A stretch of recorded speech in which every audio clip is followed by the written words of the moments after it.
वैष्णो देवी का जिक्र किसी वेद पुराण में नहीं मिलता। वैष्णो देवी को सभी शक्तिपीठों में सबसे दिव्य माना जाता है और लाखों लोग यहाँ उनके दर्शन के लिए जाते हैं। लेकिन वैष्णो माता की इतनी महिमा होने के बावजूद उनका जिक्र किसी वेद पुराण में नहीं मिलता। आखिर क्यों? क्या माता वैष्णो एक काल्पनिक पात्र हैं? अगर नहीं, तो आखिर कहाँ से आई हैं वैष्णो देवी? वैष्णो देवी का दिव्य शक्तिपीठ इतना प्रसिद्ध है और उसकी मान्यता इतनी ज्यादा है कि लाखों लोग 14 किलोमीटर की मुश्किल चढ़ाई करके उनके दर्शन करने जाते हैं। लेकिन इतनी मान्यता होने के बावजूद हिंदू धर्म के किस्से, वेद और पुराण में उनका जिक्र नहीं मिलता। तो ऐसे में मन में सवाल आता है कि उनकी इतनी महिमा कैसे फैली और उनका अस्तित्व कहाँ से शुरू हुआ।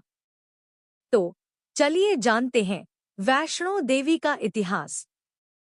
वैष्णो देवी के प्राकट्य की कथा भागवत में आती है। इस देवी की कथा दुर्गा सप्तशती में भी है, लेकिन वेदों और पुराणों में इनके नाम का सीधा जिक्र नहीं है। कहते हैं कि अधिकतर पुराण हजारों साल पहले लिखे गए हैं। वैष्णो देवी को त्रिकुटा और वैष्णवी के नाम से भी जाना जाता है।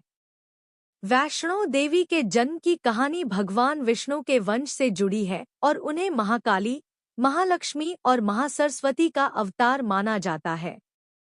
मान्यता है कि वैष्णो देवी का जन्म दक्षिणी भारत में रत्नाकर परिवार में हुआ था। उनके बचपन का नाम त्रिकुटा था।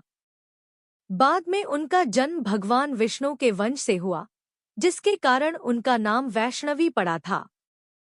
तब से ही उन्हें वैष्णो माता कहा जाने लगा। कहते हैं कि त्रेता युग में माता वैष्णो ने एक राजकुमारी के रूप में जन्म लिया था ताकि वे लोगों का कल्याण कर सकें। बाद में उन्होंने त्रिकुटा पर्वत पर जाकर तपस्या की, जहां समय आने पर उनका शरीर 3 दिव्य ऊर्जाओं में बदल गया था। आज के समय में वैष्णो देवी का मंदिर त्रिकुटा पर्वत पर प्राचीन गुफा में स्थित है, जहां वे अपने तीनों महारूपों में 3 पिंडियों के रूप में स्थापित हुईं।